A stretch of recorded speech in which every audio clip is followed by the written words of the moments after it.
सभी को जय मसीह की। प्रभु का धन्यवाद हो कि एक अच्छा समय एक बार फिर हमें मिला कि हम परमेश्वर के वचन पर मनन करने के लिए मिल सकें। हम जल्दी से कुछ भाग को निकालेंगे। हम थिस्सलुनीकियों की पत्री से अध्ययन करते आए हैं। हम निकालेंगे पहला थिस्सलुनीकियों, फर्स्ट थिस्सलुनियंस चैप्टर 3, उसका वर्स 9 to 13 पहले पढ़ लेंगे, 9 से 13 तक पहले पढ़ लेंगे, फिर हम समय अनुसार देखेंगे। पहला थिस्सलुनीकियों उसका 3रा अध्याय और 9 से 13 पद तक पढ़ेंगे। जल्दी से पढ़ें, फिर हम मनन आरंभ करेंगे। और जैसा आनंद हमें तुम्हारे कारण अपने परमेश्वर के सामने है, उसके बदले तुम्हारे विषय में हम किसी रीति से परमेश्वर का धन्यवाद करें। हम रात दिन बहुत ही प्रार्थना करते रहते हैं कि तुम्हारा मुंह देखे और तुम्हारे विश्वास की घटी पूरी करे। अब हमारा परमेश्वर और पिता आप ही और हमारा प्रभु यीशु हमारे यहाँ आने के लिए हमारी अगुवाई करे। और प्रभु ऐसा करे कि जैसा हम तुमसे प्रेम रखते हैं, वैसा ही तुम्हारा प्रेम भी आपस में और सब मनुष्य के साथ बढ़े और उन्नति करता जाए, ताकि वह तुम्हारे मनों को ऐसा स्थिर करे कि जब हमारा प्रभु यीशु अपने सब पवित्र लोगों के साथ आए, तो वे हमारे परमेश्वर और पिता के सामने पवित्रता में निर्दोष है। परमेश्वर अपने वचन के पढ़े और सुने जाने पर बहुतायत से आशीष दे। हम सभी इस पत्री के अध्ययन में अभी तक पहुंचे हैं, तो हम सब संदर्भ को जानते हैं। हम इस बात को जानते हैं कि पौलुस इस पत्री को लिख रहा है, और जब पौलुस इस पत्री को लिख रहा है तब उसके साथ सिलास और तीमुथियुस भी है। लिखने का कारण यह है कि पौलुस ने सिलास को माफ कीजिए तीमुथियुस को थिस्सलुनी के कलीसिया में भेजा था कि उनका आत्मिक हाल जाने, और वहां से तीमुथियुस उनका आत्मिक हाल जानकर उन्हें जो आवश्यक बातें थी सिखाकर वापस लौटा। और जो कुछ तीमुथियुस ने पौलुस को और सिलास को बताया, तो परमेश्वर के आत्मा ने पौलुस को उभारा कि एक पत्र लिखे जो उनकी तारीफ में हो और साथ ही समझाइश में हो और साथ ही कई सैद्धांतिक बातों को भी सिखाए। हम पिछले बातों को नहीं दोहराएंगे समय की कमी के कारण, और हम सब जानते हैं इसलिए क्योंकि बहुत सरल रूप से हम अध्ययन कर रहे हैं। हम सीधे 9 आयत से आरंभ करेंगे। 9 आयत को कोई भी भाई पढ़ लीजिए। और जैसा आनंद हमें तुम्हारे कारण अपने परमेश्वर के सामने है, उसके बदले तुम्हारे विषय में हम किस रीति से परमेश्वर का धन्यवाद करें। देखिए यहाँ पर लिखा है, जैसा आनंद हमें तुम्हारे कारण परमेश्वर के सामने है। देखिए, जब हम परमेश्वर के वचन में पढ़ते हैं ना, तो हम एक विश्वासी के जीवन में 2 प्रकार के आनंद को देख सकते हैं, है ना। एक विश्वासी इस धरती पर रहते हुए अपने जीवन में 2 प्रकार के आनंद या 2 प्रकार की शांति या सुख को भोगता है। एक आनंद है शारीरिक और सांसारिक आनंद, और एक है आत्मिक आनंद, है ना। सांसारिक और शारीरिक आनंद किन चीजों से मिलता है, भोगते हैं कि नहीं, पहले तो ये बताइए। विश्वासी लोग सांसारिक बातों में आनंद उठाते हैं या नहीं उठाते हैं? उठाते हैं ना, बिल्कुल। किन किन बातों में मिलता है?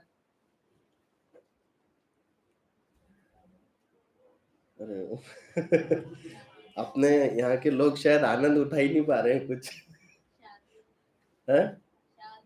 शादी में जाओ तो आनंद मिलता है, बहुत बढ़िया। मैं भी अभी जोधपुर होके आया, बढ़िया मजा है। और हम खाना खाने में आनंद मिलता है ना। हम जो भी है, जैसा भी हमें पसंद आता हो, कपड़ा पहनने में आनंद मिलता है ना। और कुछ और खेल खेलते हैं हम, उसमें आनंद मिलता है ना। और बहुत सारे मनोरंजन के साधन है, हम आनंद उठाते हैं ना। हमारे पास जो कई बार प्रभु हमें जो पैसे देता है, कई बार नहीं हमेशा देता है, उनसे हमें आनंद मिलता है ना। हमारे घर में जो हम जिस प्रकार से घर को मेंटेन करते हैं, हमें आनंद मिलता है। तो संसारिक आनंद भी परमेश्वर देता है ना। तो संसारिक आनंद भी है, पर यहां पर एक आनंद है। वो कौन सा आनंद है? पौलुस, सिलास और तीमुथियुस को जो आनंद मिल रहा है वो क्या आनंद है? वो एक आत्मिक आनंद है। देखिए, एक विश्वासी को, एक मसीही को इस बात को समझना है कि जैसे इस धरती पर रहते हुए उसे परमेश्वर ने शारीरिक या संसारिक आनंद भी दिया है, या वो संसारिक शारीरिक आनंद को भोगता है, परमेश्वर का वचन उसके लिए एक और आनंद बताता है। वो क्या है? आत्मिक आनंद। वो आनंद किन बातों में आता है? परमेश्वर के वचन को पढ़ने में आता है, परमेश्वर की उपस्थिति में बैठने में आता है, परमेश्वर के लोगों के साथ कलीसिया सभा में गीत गाने, परमेश्वर के वचन को सीखने में आता है, परमेश्वर के लोगों की संगति करने में आता है, सेवा करने में, परमेश्वर की सेवा करने में, कलीसिया में सेवा करने में वो आनंद आता है। प्रियो, प्रभु यीशु मसीह ने कहा, मैं अपनी शांति तुम्हें दिए जाता हूं। एक ऐसा आनंद, एक ऐसी शांति है जो आत्मिक है ना। तो एक व्यक्ति इस धरती पर रहते हुए इस परिस्थिति में हो सकता है कि हो सकता है वो संसारिक रीति से दुखी हो या आनंदित ना हो, परंतु वो आत्मिक रीति से खुश और आनंदित हो सकता है। यहाँ पर वही हालत है ना, पौलुस, सिलास और तीमुथियुस की अगर संसारिक अवस्था देखी जाए तो क्या वो बहुत आनंदित है? बहुत कंफर्ट में है क्या? थिस्सलुनीकी कलीसिया के लोग बहुत आनंदित और कंफर्ट में है क्या? नहीं है, है ना। लेकिन आत्मिक रूप से आनंदित और कंफर्ट है क्या? है। प्रियो, इस बात को परमेश्वर का वचन हमें जांचने के लिए इस समय बोल रहा है, क्या मैं आत्मिक रीति से आनंदित रह पाता हूं? क्या मैं आत्मिक आनंद को ढूंढता हूं? मेरे जीवन में चुनौतियां हैं, है ना, जरूरतों के कारण और कई बातों के कारण मेरे जीवन में निराशा, हार और उदासी के कारण है। लेकिन क्या उस उदासी, निराशा और नकारात्मक विचारों के बीच में क्या मैं परमेश्वर की आनंद की उम्मीद करता हूं या उसे ढूंढने की कोशिश करता हूं? क्या मालूम है, एक विश्वासी के जीवन में पराजय का कारण या उदासी, निराशा का कारण कब आता है मालूम है? जब वो जो सांसारिक आनंद है ना, जो उसने सोचा मुझे मिलना चाहिए, जब वो नहीं मिलता और वो उसी को पाने के लिए या उसी में अपने आप के जीवन को खर्च करने के लिए अपने आप को देता है। अगर हम हमारे जीवन की चुनौतियां जो हमें निराश, उदास करती है, उसके बीच में परमेश्वर से आनंद मांगेंगे या आत्मिक आनंद को पाने की कोशिश करेंगे ना, मैं आपको बताना चाहता हूं, वो दुख की घड़ी में हो सकता है हम शारीरिक रूप से बहुत आनंदित नहीं रह पाए, लेकिन हम शांति के साथ अपने कठिन दिनों को काट पाएंगे। देखिए, मैं आपको एक बात बताना चाहता हूं कि मैं जब ये वचन आपको बांट रहा हूं ना, मैं इस वचन के अधीन हूं और मैं आपको बताना चाहता हूं कि मैंने ठोकर खाकर, मतलब मैंने गिर के इस वचन को सीखा है। पिछले इस वर्ष में जो बीता है, मैंने अपने जीवन में इस पार्ट को बहुत प्रैक्टिकली सीखा है। मैं अपने जीवन में कई बार ऐसा समय आया, आप मेरे जीवन की, लगभग सभी लोग मेरे जीवन की चुनौतियों से जो पिछले दिनों मैंने जॉब के कारण फेस किया, आप जानते हैं। उस दौरान परमेश्वर ने इन पाठों को मुझे सिखाया। मैंने इस बात को देखा कि मैं कहाँ पराजित हुआ, कहाँ पराजित हुए? संसारिक चीजों में, संसारिक चुनौतियों में, संसारिक तरीकों से ही जय पाने की कोशिश करने लगे तो क्या हुआ? निराशा। उस बीच में क्या करना है? परमेश्वर से आनंद की, परमेश्वर से आत्मिक आनंद की प्रार्थना करना है, मांगना है, और आत्मिक आनंद में, आत्मिक खुशियों के को पाने के लिए अपने आप को देना है। वचन पढ़ने, संगति रखने, प्रभु के साथ ध्यान मनन व्यतीत करने में, और जो सेवा दी है उसे पूरी करने में प्रभु सहायता करे। अब यहाँ पर हम आनंद के विषय में पढ़ते हैं, तो मुझे बताइए कि क्यों आनंदित है? क्यों आनंदित है? पौलुस, सिलास, तीमुथियुस बहुत आनंदित है। क्यों? आत्मिक आनंद है, हमने देखा, पर वो क्यों आनंदित है? कारण क्या है? हाँ, उनके कारण आनंदित है। क्यों? लेकिन उन्होंने ऐसा क्या किया? बताएंगे? उम्मीदों से ज्यादा पाया हूं तो उम्मीद से ज्यादा प्रभु में पाया हूं। हाँ, देखिए भाई एंथोनी ने एकदम सही बताया। पौलुस, सिलास और तीमुथियुस इसलिए आनंदित थे क्योंकि जो थिस्सलुनीकी कलीसिया के विश्वासी लोग थे वो उम्मीद पे खरे उतरे थे, है ना। बहुत पुरानी कलीसिया थी क्या वो? नहीं, है ना। बहुत पुरानी कलीसिया नहीं थी, बहुत ज्यादा समय उन्होंने अपने मसीह जीवन में व्यतीत नहीं किया था, परंतु वो जो उनसे अपेक्षा की गई थी, जो उन्हें सिखाया गया था, उस उम्मीद पे खरे उतरे थे। उन्हें सिखाया गया था कि तुम क्लेश में से होकर गुजरोगे, है ना, तुम्हारे ऊपर सताव आएगा, क्या करना? अडिग खड़े रहना। खड़े रहे क्या? खड़े रहे, उम्मीद पे खरे उतरे। देखिए ये थिस्सलुनी के विश्वासी है ना, हमें एक महत्वपूर्ण पाठ सिखाते हैं। पता है क्या है वो? जिम्मेदारी पाना या जिम्मेदार बनना और उसे पूरा करना दोनों अलग अलग बातें हैं, है ना। हमें केवल जिम्मेदारी पाने वाला, है ना, मैं जिम्मेदार हूं ये कहने वाला शिष्य नहीं बनना है, विश्वासी नहीं बनना है, और जो जिम्मेदारी परमेश्वर ने दी है उसे पूरी करने वाला एक विश्वासी बनना है। जिम्मेदारी किस किस लोगों को दी गई है कलीसिया में? बताएंगे? हर एक विश्वासी को दी गई, है ना। थिस्सलुनीकी की पूरी कलीसिया जिम्मेदार थी। आज हम मसीह मंडली संगति होकर हर एक विश्वासी जिम्मेदार है, चाहे भाई हो या बहन हो। किन बातों के लिए जिम्मेदार है? खुद के व्यक्तिगत जीवन के लिए जिम्मेदार है, पवित्र जीवन जीने के लिए जिम्मेदार है, वचन पढ़ने के लिए जिम्मेदार है, कलीसिया में आने के लिए जिम्मेदार है। ये सब करते हुए प्रभु और क्या चाहता है मेरे जीवन से, उन सब करने के लिए जिम्मेदार है। जिम्मेदार किसने बनाया है? मैं मेरे हॉस्पिटल में कुछ कार्य के लिए जिम्मेदार हूं, किसने ठहराया? मैंने खुद ने? किसने? संस्था ने। हमें किसने जिम्मेदार बनाया है? परमेश्वर ने हमें जिम्मेदार बनाया है। परमेश्वर ने हमें जिम्मेदार बनाया। देखिए परमेश्वर के वचन में हम कई उदाहरण देखते हैं जिनके पास जिम्मेदारियां थी, जिम्मेदार थे, परंतु उन्हें पूरा नहीं किया। हम एक तोड़े का दृष्टांत देखते हैं, उसमें एक व्यक्ति है जिसे एक सिक्का मिला था, है ना। जिम्मेदारी थी क्या? है? जिम्मेदारी तो थी, पूरा किए क्या? पूरा नहीं किया। हम यहूदा इस्करियोती के जीवन से देखते, जिम्मेदारी थी क्या? थी, पूरा किया क्या?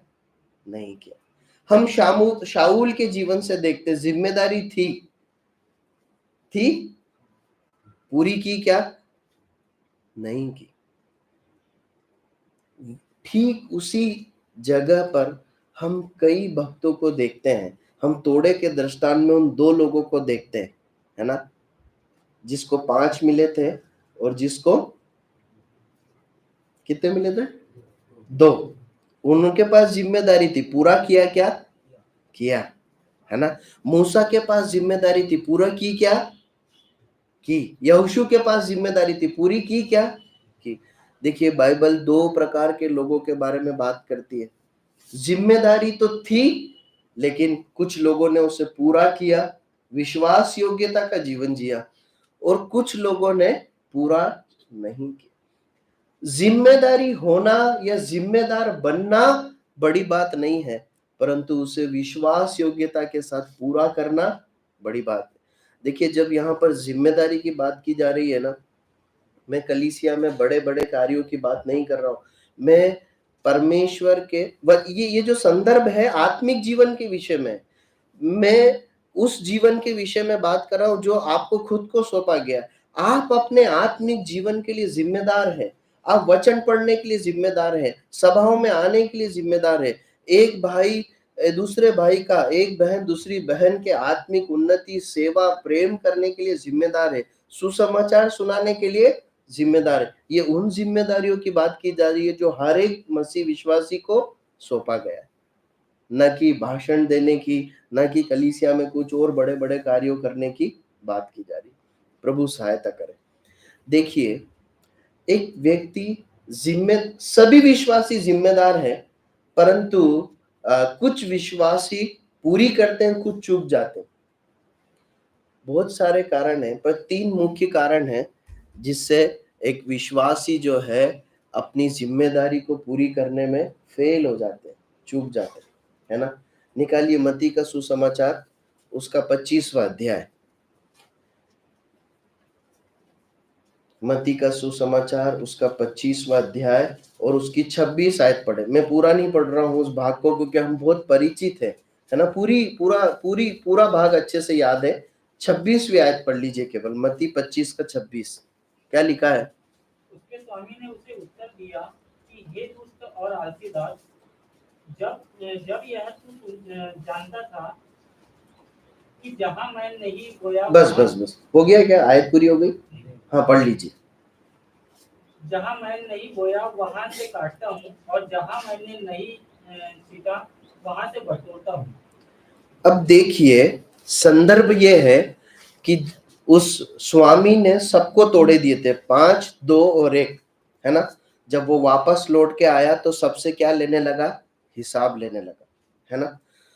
तीनों को जिम्मेदारी दी गई थी, 2 ने पूरी की, एक जिसे 1 तोड़ा मिला था उसने पूरी नहीं की। ठीक है, वो जिम्मेदारी पूरी नहीं कर पाया, इसलिए अपनी तरफ से एक्सक्यूज देता है वो, है ना, देता है ना। क्या बोलता है वो स्वामी को बुरा बोलने लग जाता। ठीक है, हम सब उस पर नहीं जाते डिटेल में, लेकिन जो स्वामी है वो सब कुछ जानता है। वो उसके फेल होने का कारण बताता है कि तू क्यों अपनी जिम्मेदारी पूरी नहीं कर पाया। 26वीं आयत में क्या बोलता है उसके बारे में? तू क्या है? स्वामी उस 1 तोड़े वाले व्यक्ति को बोल रहा है, क्या है तू? दुष्ट और आलसी। 2 कारण वो बताता है। दुष्ट मतलब दुष्टता, उसके जीवन में कहीं क्या है? बुराई है, पाप है। प्रियो, यदि हम कलीसिया में आते हैं, यदि हम बाइबल पढ़ते हैं, अच्छी बात है, लेकिन इसके साथ साथ कहीं ना कहीं हमारे वैचारिक जीवन में पाप है, या हम किसी गंदी आदत में लिप्त हैं, या यदि कोई कार्य के द्वारा हमसे पाप हो रहा है, क्योंकि हमारे परिवार और कलीसिया के लोग हमें हर समय नहीं देख रहे, हमारे नौकरी वाले, कॉलेज वाले भी नहीं देख रहे हैं, हम गुप्त में जब हैं, है ना। यदि किसी भी प्रकार के पाप या समझौते के साथ जी रहे हैं ना, तो ये याद रखिए कि हम कभी भी हमारे आत्मिक जीवन को परमेश्वर के लिए नहीं जी पाएंगे। हम कभी भी अपनी जिम्मेदारी, परमेश्वर ने जो हमें जिम्मेदारी दी है कि हम उससे प्यार करें, उसकी सेवा करें, उसकी आज्ञा माने, वो नहीं मान पाएंगे। क्यों? क्योंकि गुप्त जीवन में क्या है? पाप। दूसरी बात क्या बोला उसने? क्या है वो? आलसी है। दूसरा कारण बताया। प्रियो, इसके पहले भी प्रभु के दास जेम्स भैया के द्वारा हमने सुना, आलस जो है वो हमारा क्या है? शत्रु है, शत्रु है। हम कब अपनी जिम्मेदारियों को पूरा करने में असफल हो जाते हैं मालूम है? जब हम लापरवाह होते हैं, हम वचन पढ़ने में लापरवाह होते हैं, हम कलीसिया संगति में जाने के प्रति लापरवाह या आलसी होते हैं, हम आत्मिक परिश्रम करने में जब आलसी होते हैं ना, तभी हम अपनी जिम्मेदारियों को पूरी नहीं कर पाते। मुझे बताइए, ये फार्मूला तो बहुत इतना सहज है कि हर जगह फिट होता है। नौकरी में भी जो हमें जिम्मेदारियां मिली, कब पूरी कर पाएंगे? जब आलसी बनेंगे या परिश्रमी बनेंगे, है ना। गायत्री बहन अधिकांश अपने प्रोजेक्ट के विषय में बात करती है ना। अभी आज उन्होंने बताया कि वो सफल हो गई। मैं चाहता हूं कि हम में से हर एक बार कम से कम उनसे या उनके पति डेनी से पूछे कि वो कितने घंटे काम करती, तो आपको पता चलेगा कि सफलता का रहस्य क्या है ना। वो उन्होंने मुझे कई बार व्यक्तिगत रीति से बताया है कि दिन में 12, 14, 16 घंटे कई बार काम करा है, और बार बार ऐसा करना पड़ा। मतलब सफलता कब आती है? जब हम जिम्मेदार बनते हैं, जब हम परिश्रम करते हैं। जिम्मेदारी पूरी कब कर पाते? जब हम परिश्रम करते हैं। हम आलस बन के जीते रहे फिर बोले कि मैं नहीं कर पा रहा हूं तो ये सही नहीं। तीसरी बात, जो जिम्मेदारी मिली है उसे ऑन करना जरूरी है, मतलब उसे अपने ऊपर लेना। हाँ, मैं इस काम के लिए जिम्मेदार हूं, मैं करूंगा, ये वाला भाव आना बहुत जरूरी है। देखिए, तुलना कीजिए, मत्ती 24 और 25 पढ़िए और उसके बाद 20 और 22 पढ़िए, जल्दी से पढ़े। मत्ती 24, 25 और 25 का 20 और 22। पहले 24, 25 पढ़िए। तब जिसको एक तोड़ा मिला था उसने आकर कहा, हे स्वामी, मैं तुझे जानता था कि तू कठोर मनुष्य है। तू जहाँ कहीं नहीं बोता वहाँ काटता है, और जहाँ नहीं छींटता वहाँ से बटोरता है। सो मैं डर गया और जाकर तेरा तोड़ा मिट्टी में छिपा दिया। देख, जो तेरा है वो यह है। ठीक है, ठीक है, ध्यान से सुना आपने। अब आप पढ़िए 20 और 22। ध्यान से उन शब्दों को सुनना जो वो लोग बोल रहे हैं स्वामी से। 20, 22 पढ़िए। जिसको 5 तोड़े मिले थे उसने 5 तोड़े और लाकर कहा, हे स्वामी, तूने मुझे 5 तोड़े सौंपे थे। देख, मैंने 5 तोड़े और कमाए हैं। उसके स्वामी ने उससे कहा, धन्य है हे अच्छे और विश्वास योग्य दास, तू थोड़े में विश्वास योग्य रहा, मैं तुझे बहुत वस्तुओं का अधिकारी बनाऊंगा। अपने स्वामी के आनंद में सहभागी हो। 22वीं आयत भी हो गई क्या? और जिसको 2 तोड़े मिले थे उसने भी आकर कहा, हे स्वामी, तूने मुझे 2 तोड़े सौंपे थे। देख, मैंने 2 तोड़े और कमाए। बस काफी है। आपको अंतर समझ में आया? इन दो लोगों ने खास बात बोली है, जो जिसको 5 तोड़े मिले थे और 2 तोड़े मिले थे, जो बात 1 तोड़े वाले ने नहीं बोली। ध्यान दिया आपने? क्या है? एक स्पष्ट बात है वहां पर जो उन दोनों ने बोली लेकिन इन्होंने नहीं बोली। इस पॉइंट को क्लियर करती हो, जो जिम्मेदारी मिली है उसे अपना नहीं समझना, मतलब अपना समझना या नहीं समझना। सौंपे हैं, आपने ध्यान दिया। देखिए, परमेश्वर का वचन बहुत अद्भुत है। ये पहली बार मेरे परमेश्वर के आत्मा ने मुझ पर भी प्रकट किया। मैंने इससे पहले इसको नोट नहीं किया था कभी। ये दोनों लोग बोलते हैं, स्वामी, तेरा पैसा तूने हमें सौंपा। जिसको एक मिला उसके शब्दों को पढ़िए आप। उसने एक बार भी नहीं बोला कि मुझे सौंपा। ध्यान दिया आपने? बोला ही नहीं उसने, कहीं नहीं बोल रहा तेरा था, तू ऐसा है, तूने ऐसा करा, ये जो तेरा है ये तेरे हाथ में पकड़ ले। लेकिन ये दोनों क्या बोल रहे हैं? स्वामी, तेरा था लेकिन तूने हमें सौंपा। प्रियो, अपने ऊपर इस जिम्मेदारी को लेना पड़ेगा। प्रभु, आपने मुझे दी है, मैं करूंगा। हम कई बार क्या सोचते हैं मालूम है? ये वो करेगा, उनका काम है। ये वो करेंगे, वो करेंगे जो फुल टाइम मिनिस्ट्री के लिए निकले हैं, हमारा काम थोड़ी ना है। प्रियो, ये परमेश्वर का वचन इस प्रकार की कोई शिक्षा नहीं सिखाता। मैं आपको बताना चाहता हूँ, अगर आप किसी गफलत में है कि कुछ काम है जो केवल उन लोगों के लिए है जो प्रभु के सेवक होकर कलीसिया में बैठे हैं, तो मैं आपको बताना चाहता हूँ कि आप धोखे में जी रहे हैं। परमेश्वर का वचन, मैं इसका मतलब ये नहीं कहना चाह रहा हूँ कि सब काम आप अपने हाथों में ले लें। मैं इस विचारधारा का खंडन करना चाह रहा हूँ। हमें जिम्मेदारी ओन करनी पड़ेगी। प्रभु, मेरे आत्मिक जीवन के लिए, मेरे परिवार के लिए, मेरे ध्यान मनन के लिए, मेरे पवित्र जीवन के लिए मैं क्या सेवा कर रहा हूँ, मैं बढ़ रहा हूँ कि नहीं, इसके लिए मैं जिम्मेदार हूँ। मेरी कलीसिया के सेवक गण जिम्मेदार है या नहीं है, ये उनका मैटर है। मुझे मेरी जिम्मेदारी समझना है। देखिए, कई बार है ना, हम अपनी आत्मिक जीवन की गिरावटों के लिए दूसरों को दोष देते हैं। कई बार हम प्रार्थना करने के लिए बोलते हैं, है ना, लेकिन जो परिश्रम हमें करना चाहिए वो नहीं करते, जो जिम्मेदारी लेना चाहिए वो नहीं करते। प्रभु सहायता करें कि हम जिम्मेदारी पाने वाले केवल जिम्मेदार विश्वासी ना बने, परंतु जिम्मेदारी को पूरा करने वाले विश्वासी बन सके। प्रभु सहायता करें। अब हम आगे बढ़ते हैं।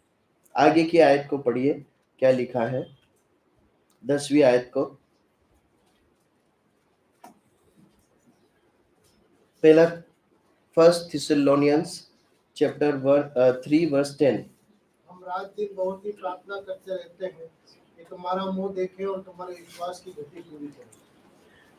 अब देखिए पौलुस की प्रार्थना को हम यहाँ पर देखते हैं और इस प्रार्थना में 3 बातों को हम अपने व्यवहारिक जीवन में सीख सकते हैं, है ना।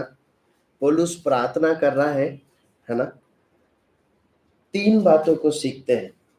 पहली बात, पौलुस क्या लिखता है, हम रात दिन बहुत ही प्रार्थना करते रहते हैं कि तुम्हारा मुंह देखे और तुम्हारे विश्वास की गति पूरी करे।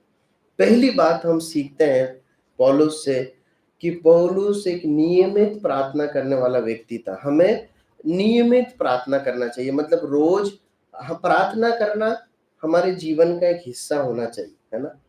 कभी कभी भावनाओं में केवल विशेष समय पर स्थान पर प्रार्थना नहीं करना चाहिए। आप समझ रहे हैं। एक विश्वासी को रोज अनेक अनेक बातों के लिए प्रार्थना करना चाहिए, मतलब प्रार्थना करना उसके जीवन का एक अंग होना चाहिए। यहाँ पर पौलुस से हम सीखते हैं। ऐसा नहीं कि कई बार ऐसा होता है कि केवल कलीसिया में आ रहे हैं तो प्रार्थना कर रहे हैं, है ना। कोई विशेष समय हुआ तो प्रार्थना कर रहे हैं। आपको मालूम है पौलुस ने माफ कीजिए, प्रभु यीशु मसीह ने अपनी सुसमाचार सेवकाई के दौरान इस धरती पर रहते हुए प्रार्थना करने वालों को भी लताड़ा, है ना। उन्होंने इस प्रकार कहा, उन्हें सभाओं में बड़ी बड़ी प्रार्थनाएं करना पसंद है ना। लेकिन परमेश्वर का वचन किन लोगों को अप्रिशिएट करता है, किन लोगों की तारीफ करता है, जो सभाओं में बड़ी बड़ी प्रार्थना करते हैं? नहीं। परमेश्वर का वचन बताता है एक विश्वासी को रोज प्रार्थना में समय बिताना चाहिए। ऐसी प्रार्थनाएं परमेश्वर को चाहिए। दूसरी बात देखिए, इस प्रार्थना में हम एक और बात देखते हैं कि पौलुस की प्रार्थना विषय केंद्रित होती थी, है ना। सब्जेक्टिव प्रार्थना करता था, है ना। यहां पर क्या विषय के लिए प्रार्थना कर रहा है, क्या प्रार्थना कर रहा है, क्या विषय है, क्या मांग रहा है प्रार्थना में? तुम्हारा मुंह देखे और तुम्हारे विश्वास की घटी को पूरी करे।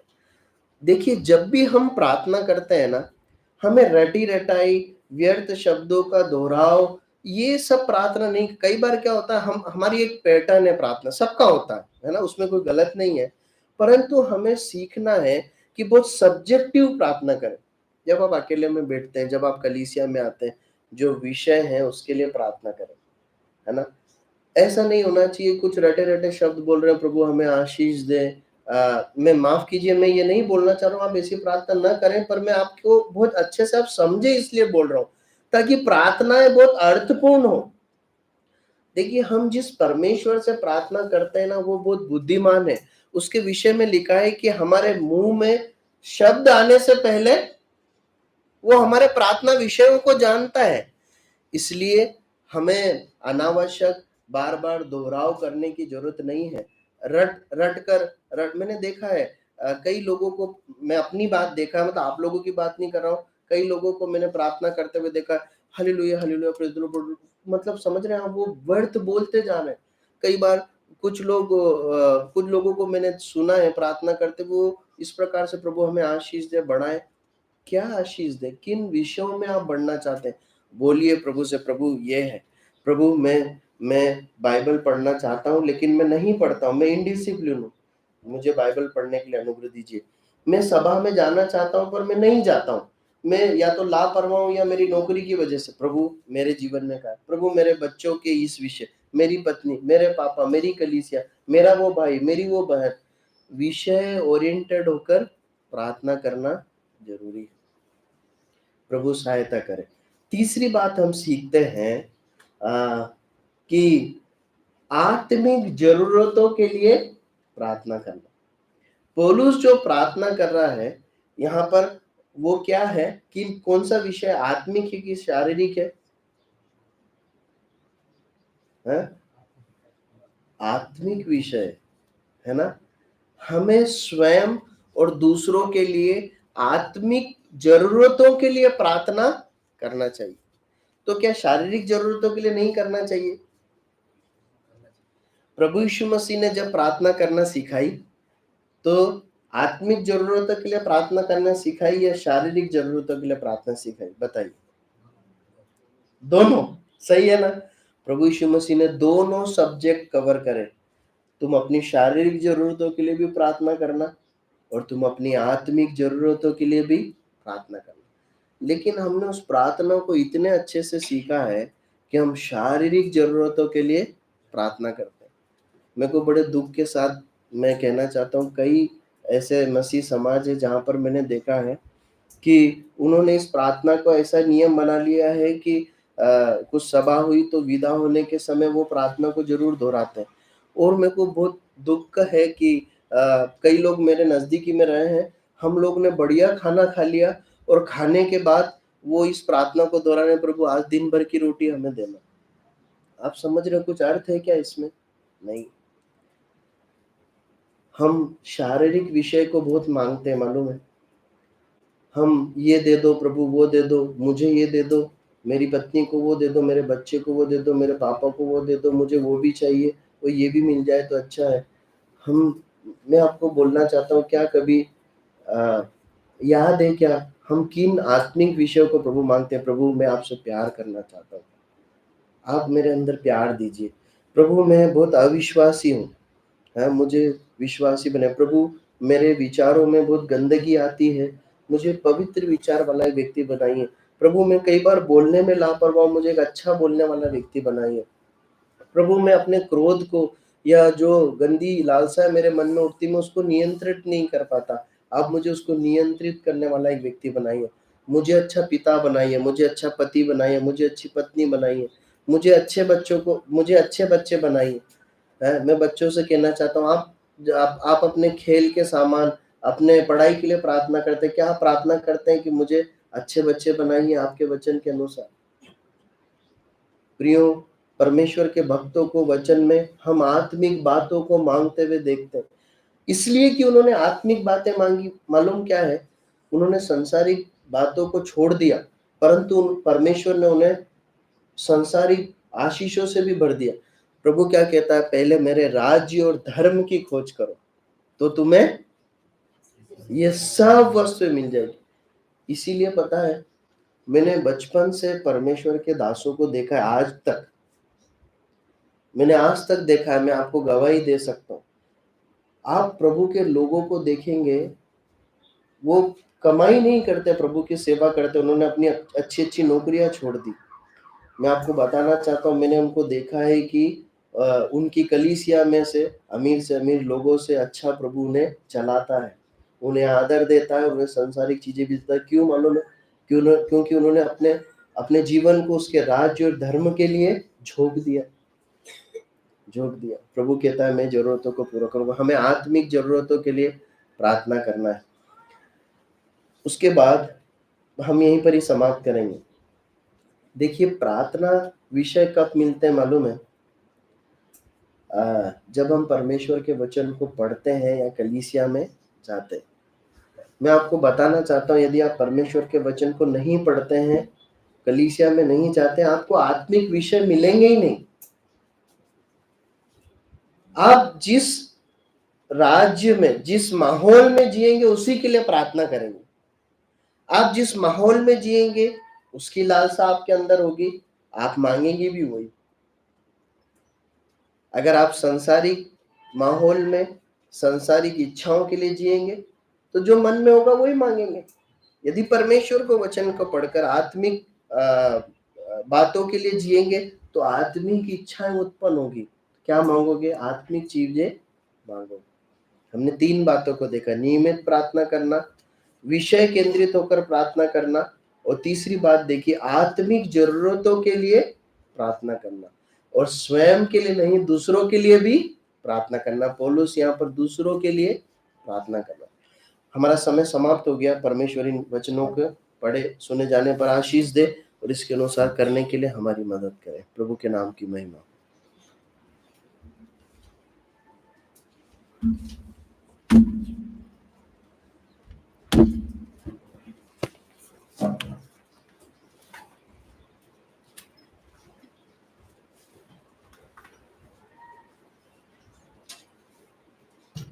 जी